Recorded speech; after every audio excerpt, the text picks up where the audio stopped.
Simplicity. I say, let your affairs be as 2 or 3, and not 100 or 1,000. Simplify. Instead of 3 meals a day, if it be necessary, eat but 1. Instead of 100 dishes, have 5, and reduce other things in proportion, says Henry David Thoreau. One evening, Henry David Thoreau was walking along the Walden Road when he overtook one of his townsmen. He was driving a pair of cattle to market, and as they walked together, townsman asked Thoreau a curious question. How, he wondered, could Thoreau bring himself to give up so many of the comforts of life? Thoreau replied, I am quite content with my life, and I am not joking. I genuinely meant it. You see, I had discovered something that had eluded me. I had learned to find comfort not in the accumulation of things, but in the simplicity and clarity of living. Thoreau wrote in his book Walden that, as they parted ways, he came home to his bed, leaving townsmen to navigate through the darkness and the mud. Townsman was going for Brighton, or as Thoreau liked to call it, Bright Town, a place he would only reach by morning. His journey, much like the one we all take in life, was fraught with difficulty in pursuit of something elusive, a comfortable life perhaps, but at what cost? This means that any prospect of awakening, of coming to life, makes all times and places indifferent. It doesn't matter where or when it happens. What matters is the awakening itself. It's a moment that transforms our senses, making everything indescribably pleasant. This video explores the philosophy of Henry David Thoreau, the art of simpler living. I learned this, at least by my experiment. Most of us, however, allow external circumstances, the rush, the distractions, to dictate our lives. These are, in truth, the causes of our distraction. But there is something far more powerful, something closer to us than we often realize. Nearest to us are the grandest laws of the universe, continuously at work. They are not the workmen we hire or the possessions we acquire. They are the forces that shape us, the workmen whose work we are. Why should we live with such hurry and waste of life? Today, most of us are determined to be starved before we are hungry. Philosophy of simple living disagree when men say that a stitch in time saves 9, and so they take 1,000 stitches today to save 9 tomorrow. However, if men would steadily observe realities only, and not allow themselves to be deluded, life, to compare it with such things as we know, would be simplifying and thriving. According to simpler living, when we are unhurried and wise, we perceive that only great and worthy things have any permanent and absolute existence, that petty fears and petty pleasures are but the shadow of the reality. And this is always exhilarating and sublime.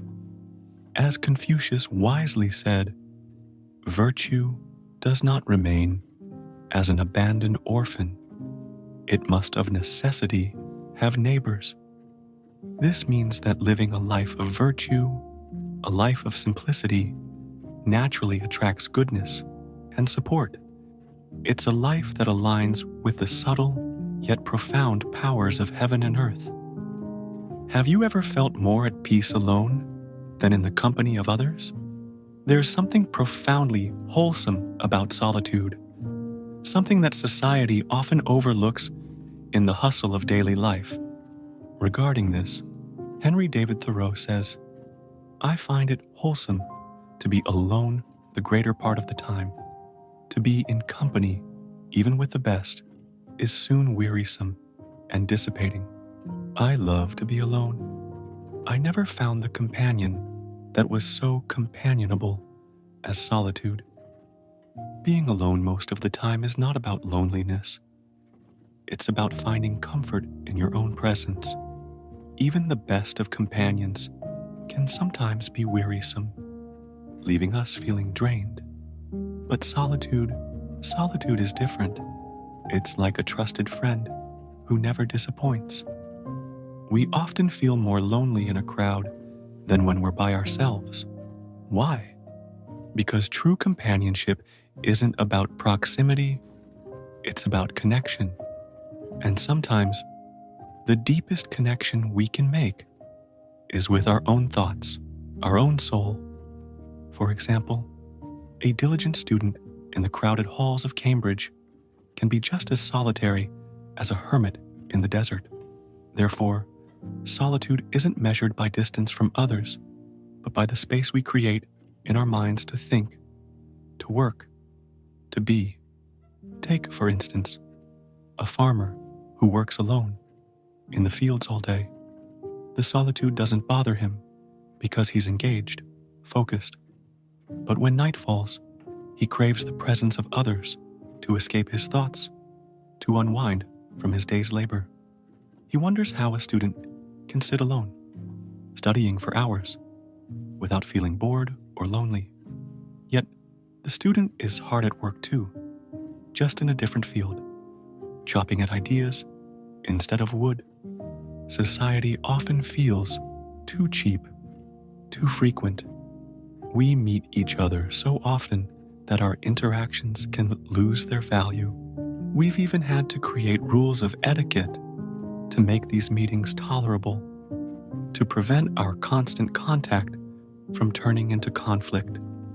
Henry David Thoreau said, "I had 3 chairs in my house, 1 for solitude, 2 for friendship, 3 for society."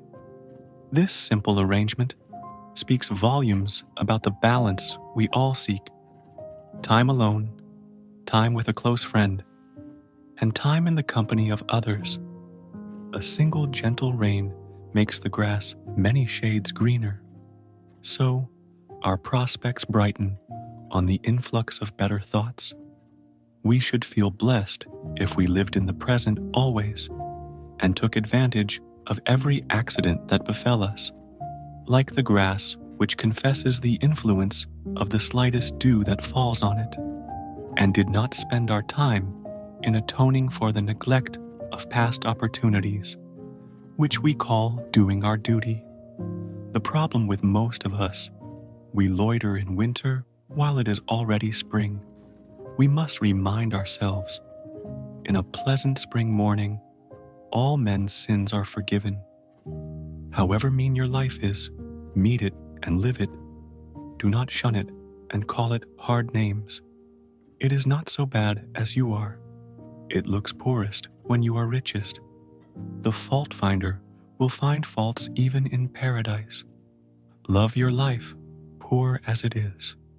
You may perhaps have some pleasant, thrilling, glorious hours, even in a poor house.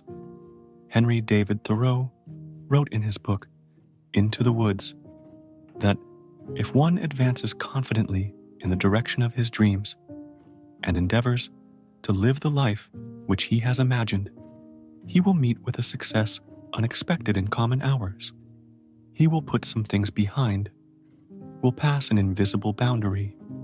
New, universal, and more liberal laws will begin to establish themselves around and within him, or the old laws be expanded and interpreted in his favor in a more liberal sense, and he will live with the license of a higher order of beings.